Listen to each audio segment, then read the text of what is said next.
Bonjour les Jujitsuka, bonjour les Judoka aussi, puisque aujourd'hui on va parler d'une technique commune au judo et au jujitsu, qui est une technique de balayage qui s'appelle Deashi-barai.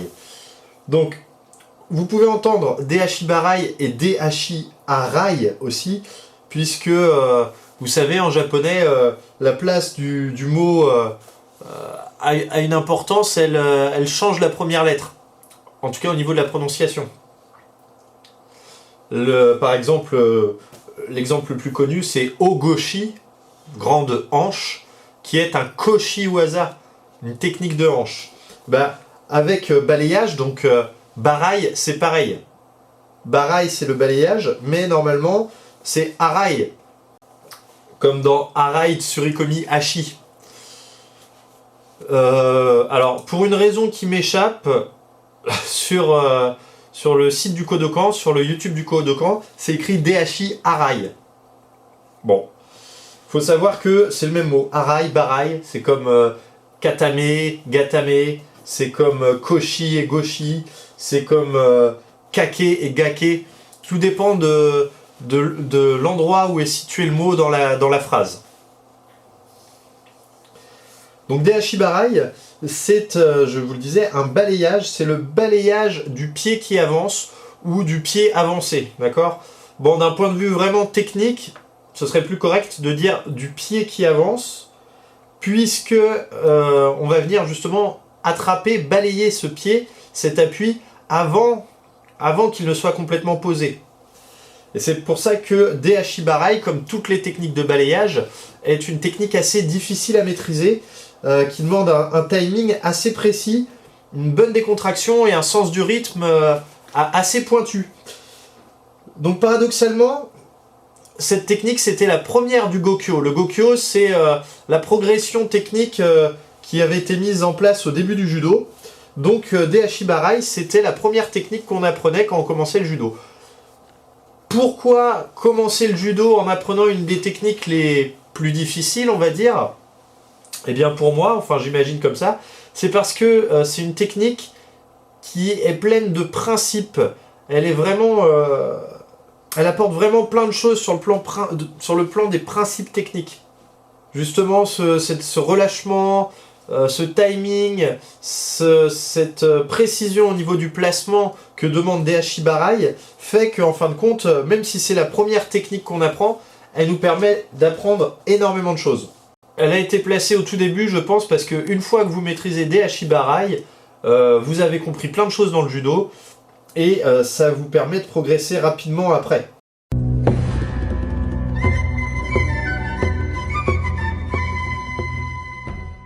Très bien, donc je vous propose de commencer cette vidéo de Deashi-barai, d'analyse de Deashi-barai, avec la vidéo de la chaîne YouTube du Kodokan. Donc déjà, quand vous voyez le logo du Kodokan et le logo de la Fédé internationale de judo avant que la vidéo commence, bon bah vous savez que ça va être une exécution très très propre et qu'ils n'ont pas pris le premier venu pour faire leur vidéo. Allez, c'est parti. Donc, vous allez voir là, il va faire Deashi-barai en statique, bien de face. Je pense que c'est vraiment pour montrer ou démontrer le déséquilibre au niveau des mains, comment ça se passe. Donc vous allez voir que le maître là, à la ceinture blanche-rouge qui va exécuter le mouvement, il va bien rentrer le coude de hooké, il va bien rentrer la manche vers l'intérieur, et il va faire un peu une action de ciseau avec ses bras, c'est-à-dire qu'avec le revers, il va repousser dans l'autre sens, d'accord ? Pour un petit peu comme s'il voulait envoyer le revers vers le visage de hooké. Et dans le même temps, il y a quand même une action où il va délester un petit peu, c'est-à-dire il va soulever un tout petit peu hooké. Donc il va le faire sur le pied droit de hooké. Donc lui, il vient balayer avec son pied gauche. Vous voyez, donc il vient le tasser un tout petit peu, je pense que c'est pour créer une réaction, parce qu'après il part dans l'autre sens. Vous voyez, hop, il rentre le coude, il pousse sur le revers, en venant balayer, regardez, avec le pied bien en cuillère, bien bas. sa jambe elle est tendue, et il envoie un petit peu le ventre en avant. Vous voyez, il n'a pas trop les fesses en arrière, jusqu'à la fin évidemment où il vient un petit peu retenir le partenaire, ce qui est normal. Mais il n'est pas cassé, hein, il est bien droit là. Je fais une pause. Là, il va la montrer du coup en déplacement. C'est une forme que j'aime bien faire. J'ai découvert que je pouvais la faire, ou que je savais la faire, sur le tas en passant mon deuxième dan. Ils m'ont demandé des Hashibarai juste après au Sotogari. Au Sotogari, je leur avais fait un superbe pourri-waza. J'avais complètement raté mon Sotogari. Et si j'ai eu mon deuxième dan, je pense que c'est grâce à ce Hashibarai qui est super bien passé avec Tony en hooké, qui est un très bon hooké aussi. C'était du bonheur. Et je me revois le faire, et je pense que je me reverrai toujours le faire, où il est sorti un petit peu comme ça instinctivement. Sur une avancée de hooké, on vient se décaler, on vient ouvrir le passage, on laisse hooké passer en se décalant sur le côté, et on vient bien balayer en prenant le talon de hooké sur la jambe qui avance. Et là, s'il y a l'action de bras qui va avec, et ben ça part tout seul. Vous voyez, les deux jambes elles décollent, c'est parce que c'est une question de timing en fait. Il est vraiment dans le bon temps. Avec l'action du déséquilibre qui va bien. Donc ça, c'est une des opportunités qu'on a, c'est sur hooké qui avance. C'est quand même une version très académique, mais elle permet de bien comprendre l'essence même du mouvement.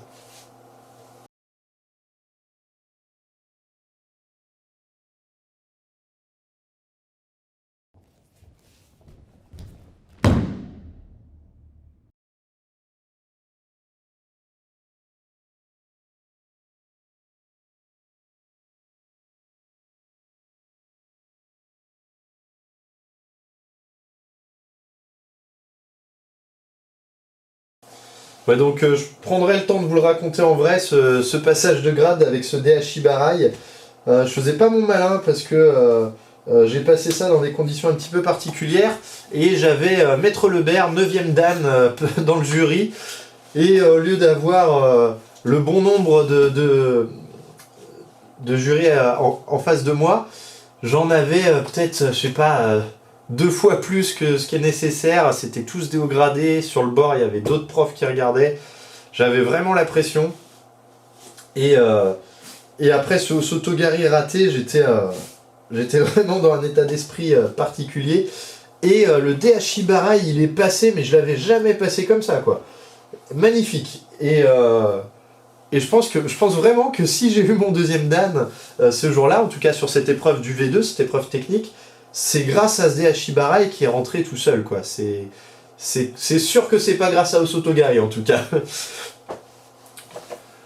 Ok, je vous propose de passer sur une seconde vidéo, c'est celle de la chaîne Mercuryu Judo. Donc Mercuryu Judo, c'est vraiment une super chaîne si vous voulez bosser, par exemple, votre UV2. J'ai pas vu une seule erreur sur cette chaîne.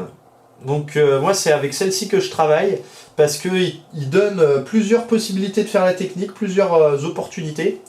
C'est toujours très intéressant, et comme je vous dis, jusqu'à maintenant, j'ai pas vu une bêtise dessus. Sachant qu'il faut vraiment se méfier de ce qu'on trouve sur internet, il y a de tout, mais vraiment de tout. Ah, vous voyez, eux aussi ils l'appellent Hashibarai.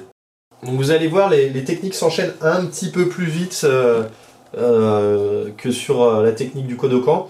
Il va y avoir plus de propositions, notamment une opportunité lorsque hooké recule, qu'on n'a pas vu dans la vidéo d'avant. Et vous allez voir, il le fait un petit peu différemment, le judoka, dans celle-ci. C'est-à-dire qu'il va le faire de 3/4 face, quoi. Il va pas complètement se décaler.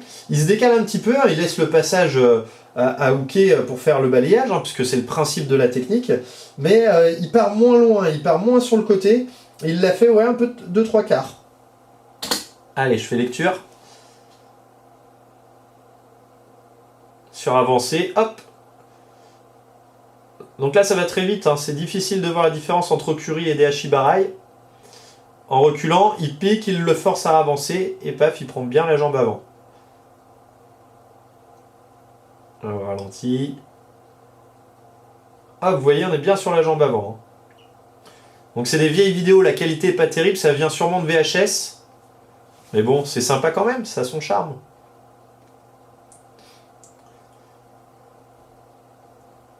Vous avez vu, là, il tire bien le revers pour faire une action circulaire.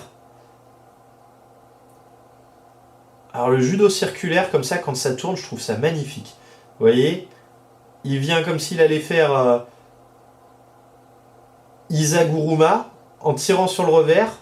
Et le temps que Uke se rétablisse, paf, il vient chercher l'autre jambe. Ça peut se faire aussi sur Okuri Ashibarai, ça. La seule différence, bah, c'est qu'on balayera les deux jambes au lieu de balayer la jambe avancée. Des Ashibarai, balayage de la jambe avancée. Et comme dit Luc pour plaisanter, Okuri Ashibarai, balayage des deux jambes avancées. Une vidéo un petit peu plus récente. On voit bien là la question de timing, c'est-à-dire que Uke, il n'a pas encore reposé son pied. C'est au moment où il va le poser, hop, savonnette. Comme si vraiment il posait le pied sur une savonnette et qu'il glissait. Alors on est encore sur encore plus ancien. Ah, c'est vraiment chouette, j'aime beaucoup voir ce genre de vidéo vraiment à l'ancienne.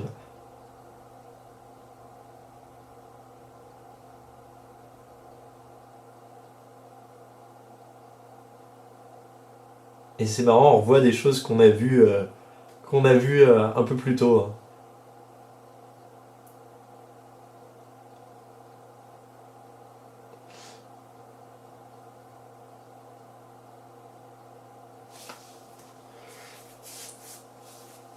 Alors bien vraiment, alors là, Uke il sautille, donc c'est du bonheur pour quelqu'un qui aime balayer et qui est à l'aise avec les balayages. Hop.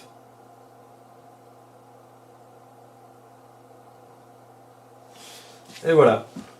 Donc je vous rappelle les grands principes de Deashibarai, du rythme, de la précision, il faut que ce soit exécuté assez rapidement avec le bon timing, du relâchement, c'est vraiment... en fait, on comprend pourquoi elle a été mise au début du Gokyo, hein. C'est vraiment l'essence du judo, quoi. Ça, c'est du vrai judo, du beau judo, du judo de japonais, comme certains disent. C'est pas du tout un mouvement de bourrin, bien au contraire, hein. Donc par exemple sur l'avancée de Uke, je viens me décaler avec le timing parfait. On l'a travaillé ensemble avec le tic-tac, là, hein, avec le timing parfait, pour être placé convenablement. Donc je me déplace pour me placer avec le bon déséquilibre, c'est-à-dire rentrer le coude et pousser le revers vers la tête en délestant légèrement Uke, et venir avec le pied en cuillère balayer le pied avant que l'appui ne soit complètement fait. Donc ça fait beaucoup de choses effectivement, mais c'est vraiment ça. Et c'est très efficace un balayage quand c'est bien placé, c'est foudroyant. Il n'y a pas d'autre mot, c'est foudroyant. Voilà, je vous invite à regarder cette vidéo encore plusieurs fois parce qu'effectivement bah, ça va très vite et c'est aussi, ça va être aussi nécessaire pour bien comprendre, bien intellectualiser le mouvement, bien le visualiser. Il est plein de principes. Là, sur la vidéo, vous avez vu des hauts gradés l'exécuter de façon vraiment précise. Donc, régalez-vous, regardez-moi ça autant de fois qu'il le faut. Et puis, on se refera ça sur les tatamis dès qu'on pourra. En attendant, je vous dis à la prochaine. On continue l'entraînement et on garde le contact.